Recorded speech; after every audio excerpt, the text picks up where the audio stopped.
Welcome back to the Bloomberg Financial Innovation Summit. I'm Quicktake anchor Katie Greifeld, and I'm joined now by Leah Wald. She is the CEO of Valkyrie Investments, which became one of only two issuers to launch a U.S. futures Bitcoin fund in the U.S. last month. And Leah, I'm so thrilled to have you here.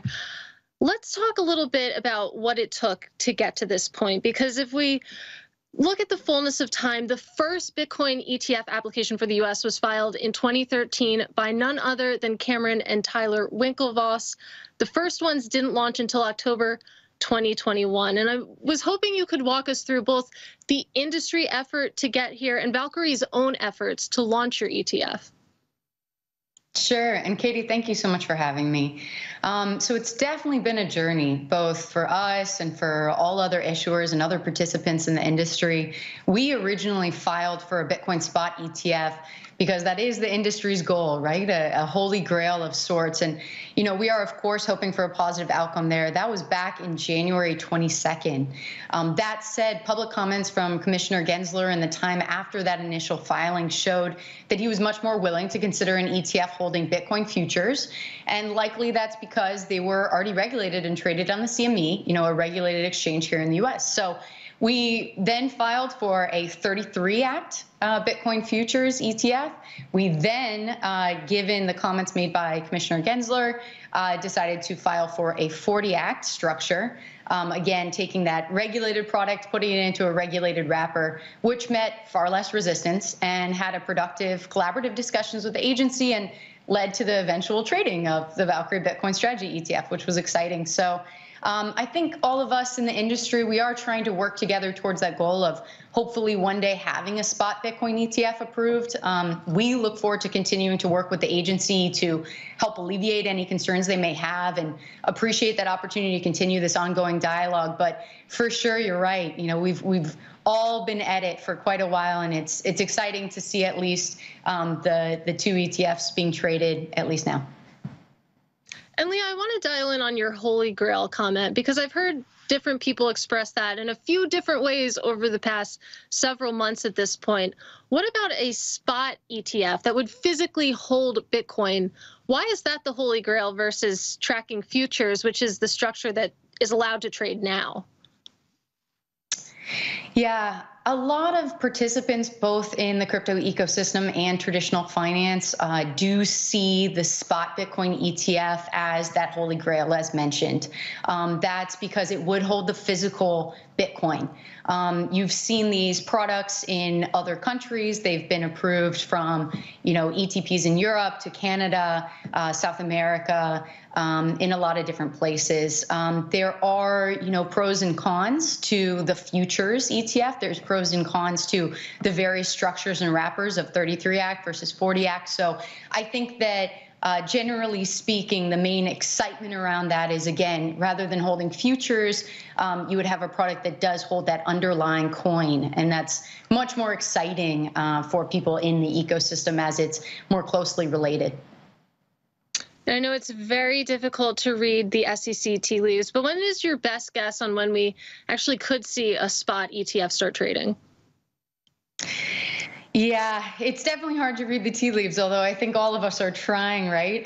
Luckily, you know, I think that the commission is doing a great job of giving out various guidance when they're feeling comfortable. I think that we're likely not going to see one this year. I think it's likely going to be sometime next year. But, you know, at least in the interim, we do have, you know, two great opportunities and two products. So we'll keep trying to work with the commission, and I think the rest of the issuers will as well to hopefully get to that time where it's traded. Well, Leah, you and me both, we're both trying to read the tea leaves. Me as a journalist, you obviously as an issuer. I am curious. I mean, I've heard a lot of the drawbacks for the futures ETF. There seems to be a lot of excitement about the prospect of a physically backed fund. But talking about the spot ETF in particular, I mean, what does the pro and con list look like there? Ken, heard a lot of pros, haven't heard many cons. I think that's a good question. Again, the robustness of the U.S. market does make for an interesting environment for that type of product, which is expected to have a whole lot of demand. I think that there's some elements of the industry and the ecosystem specifically based to the plumbing that goes into an ETF that is still being worked on, whether it's custody to security to all the other elements involved with a successful ETF holding those coins. Obviously, there's great precedent for precious metals and others of doing a similar type of ETF that's holding something, we can call it physical, although of course it's Bitcoin, right? So I think that there's no real cons, but I think that we're all in the industry trying to get to a place where we can ensure that, it would be a very successful, comfortable, healthy market when these spot Bitcoin ETFs do come out. And Leah, something I've wondered about in the past few months, really the past year, is how as an issuer you prepare yourself for, any signal from the SEC. Because if we think back on 2021, SEC Chair Gary Gensler came in, there was a lot of optimism that he would be more crypto friendly than some of his predecessors. Then it feels like the mood music changed, and for a few months, everyone just assumed that 2021, it's not going to be the year. We're not actually going to get the ETF. And then in August, suddenly it was game time. Gensler signaled that he would be open to a futures-backed product. I mean, in that scenario, do you just have people working around the clock ready to, go once he says go? Well, I think you're right. Our team could probably sleep a little bit more. I think that that's definitely the case. I think you did nail a couple points there, which is one, a lot of it is just, preparation in anticipation of what guidance may come out. Having the 33 Act futures already in, confidentially filed for us, made it easier to be able to adjust for a 40 Act. My brilliant co-founder and our CIO, Stephen McClurg, had that foresight. So I think that, yes, it's, listening to every single comment and, hopefully having healthy discussions, but also having the preparations ready to be able to drop a filing or answer comments in a very timely manner when those comments come out. Well, clearly Valkyrie is well prepared, because just in the past week or so, you guys have dropped a lot of filings, and we are in regulatory limbo right now, don't have the spot ETF, but even still, you filed for a leveraged Bitcoin futures product. I know you guys had to withdraw that at the request of the SEC. You also filed for a Bitcoin miners ETF this morning, and you refiled for the Valkyrie Innovative Balance Sheet ETF. I mean, what is your ambition for Valkyrie as an ETF issuer when you think about the next 5-10 years? Yeah, great question, especially 5 to 10. And I think a lot of that does come from our conversations with both larger pools of wealth from sovereign wealth funds to financial advisors, and just trying to learn, what they would like. Not all companies are comfortable with a spot Bitcoin ETF. Not all companies are comfortable putting on platforms a Bitcoin futures ETF, and some want crypto exposure, so or crypto adjacent exposure. So to your point, to your main question, our currently trading ETF is really one in the series of planned ETFs for both crypto exposure and also crypto adjacent exposure. As you mentioned, those two are equities. So we do have a lot of great ideas, especially, again, our brilliant CIO, who can be a mad scientist back there in the product room. But, we do hope to bring this to the market in the near future and early next year. We hope that we can keep working with the regulators to make it happen. But I guess just to wrap that up, there's definitely interesting things to learn from talking to a wide audience of people, not just retail, not just institutional investing crowd, but all forms of investors, into what they really want to buy and why. And I think that there's a lot of room to play and a lot of different ETFs to address those different desires. And Leah, we've talked a lot about Bitcoin, obviously world's largest cryptocurrency. You just launched a Bitcoin fund, but what about some of the other coins out there? When I think of Ethereum or Solana or some of the other altcoins, do you have any ambitions to put those into an ETF wrapper? Yeah, we do have a couple private placement cryptocurrency grantor trusts for a variety of cryptocurrencies with large ambition plans on those different trusts as well, and other private funds. We would love to engage with those coins and the regulators in the future to try to create, again, more interesting traded vehicles. But I think right now it's just working with the commission to try to get them to a comfort level with that spot Bitcoin ETF. So I think as we learn from the commission where their comfort lies, hopefully, again, that mad scientist will get to work on other coins and see what makes sense. And Leah, I'm going to put you on the spot again. Obviously, you engage with the regulators a lot. What comes first, the spot Bitcoin ETF or an Ether futures ETF?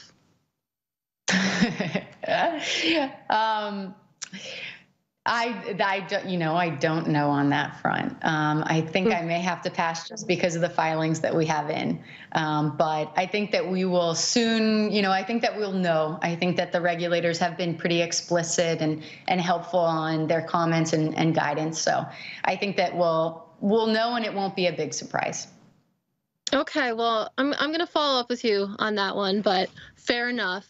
Somehow we're already halfway through our discussion, and we've talked a lot about ETFs, but I want to talk about you specifically because you have a very interesting resume. You haven't always been in crypto.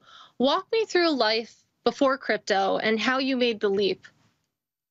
Okay, BC, before crypto, got it. Yeah, so I did thank you. And so I did start my career at the World Bank, specifically in the sub-Saharan Africa region for the former VP, Obiazek Wesley, really one of my greatest mentors. So at that time, what was interesting during 2009, 2010, the World Bank was heavily involved in building M-Pesa in Kenya, especially in the sub-Saharan Africa region. And that was an SMS-based system for micropayments, so especially focused on underserved rural areas. Very successful. And that really threw me down the rabbit hole of microfinance, micropayment systems for underserved areas. So you're right. I did work in a bunch of developing countries, from El Salvador to Gujarat, India, with the Self-Employed Women's Association. So that they also utilize an SMS-based pictorial, actually, microfinance and lending system with their Sewa Bank for rural villagers. So, because of that work in development, it really inevitably led me to Bitcoin and understanding, I'd say, the perfection in the Bitcoin white paper and how Bitcoin could assist the unbanked, the underbanked in a way that really no other technology or money could. So I have been full-time, in this crypto industry since about late 2016, but probably everything in my career was a culmination to get me to this point. And Leah, it's interesting to hear you bring that up because that is one of the visions for crypto and for Bitcoin, that it will be able to expand access, the ease of moving money around to, the underbanked, the unbanked. How do you think the industry has done in working towards that goal? Is that still something that's far in the future, or are we starting to see some progress on that front already? Yeah, I think actually, I only pause because it's a great question, because I think that there's so much to be done. I appreciate I think that. so much being done. So I think that, everything that's being done right now in El Salvador is just remarkable, and in such a short period of time. And more than that, they're not just utilizing Bitcoin in the rural areas. Well, really, it's legal tender for the entire country, but also in, the rural areas, not just Bitcoin, but the Lightning Network as well. So they were able to utilize an advanced form, a layer 2 technology that assists with keeping transactions very cheap. So really, what some would have thought as being way down the road because it's too technologically difficult. It's been proven in a span of months that it can absolutely work and be very successful. But beyond El Salvador, Bitcoin has been used in Nigeria, in Venezuela, in many developing countries for a long time now. I think that why your question is so great and gave me pause is because there is a lot that can be done and will be done. I truly believe. There's a lot of these brilliant advances of Bitcoin being able to work without Wi-Fi, of pinging off of various radios and the Blockstream satellite. But as of right now, it does, still rely upon certain type of devices. So I think that we're definitely seeing clear use case examples that I think solidify a very strong understanding within not just the crypto, native population, but also regulators worldwide who are trying to understand how to work with this new asset class and money, that it can work, that it can help, that it can complement. And I think that it's only going to keep growing, maybe a bit like a wildfire. So I think it'll be really fun to watch. And as I mentioned, I went into this industry because of its potential use in helping underserved. And I think that we're going to see more advances on that front for sure. And really quickly, I'm curious, is Bitcoin the future here? Because I had a great conversation with Steve Kurz of Galaxy yesterday, who said that, there's this growing recognition that crypto isn't just one asset, meaning Bitcoin. It's an asset class. You also have Ethereum. You have the Solana blockchain, for example. Is Bitcoin the future? Or are we going to see a broadening out here when it comes to how other governments approach cryptocurrency? Yeah, and that's often a bit of a tribal debate in our industry. I do think that many projects can be complementary. And because I do think that Bitcoin is really its own thing, I think that there is an important diversification in a portfolio that can be had with diversifying into a basket of cryptocurrencies. And I do think that other protocols have very interesting use cases that may be better than Bitcoin in certain circumstances. I think that the Solana network is beautiful and brilliant, and I think many others are as well. I think, though, that Bitcoin really has solidified that store of value narrative. I think it's going to continue to solidify that, maybe we'll put in parentheses, digital store of value narrative. And that will continue to be the case. And if that continues to be the case, as my hypothesis goes, then I think that these other projects and these other coins and blockchains, I think, will prove to potentially fill different needs that maybe aren't being met as Bitcoin continues to develop into really the premier technology network and store of value and maybe means of account.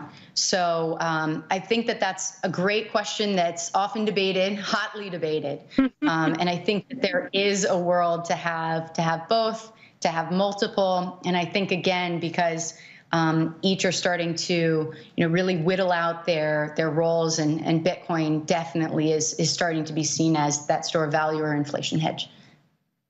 And Leah, somehow we only have 2 minutes left, but I do want to ask, it stuck out to me, honestly, that you are one of the few women CEOs in crypto, and the finance industry at large has a problem with diversity on that front, and crypto obviously falls under that umbrella. I'm curious, what has your experience been like, and how can the crypto community, again, sort of diversify the workforce there?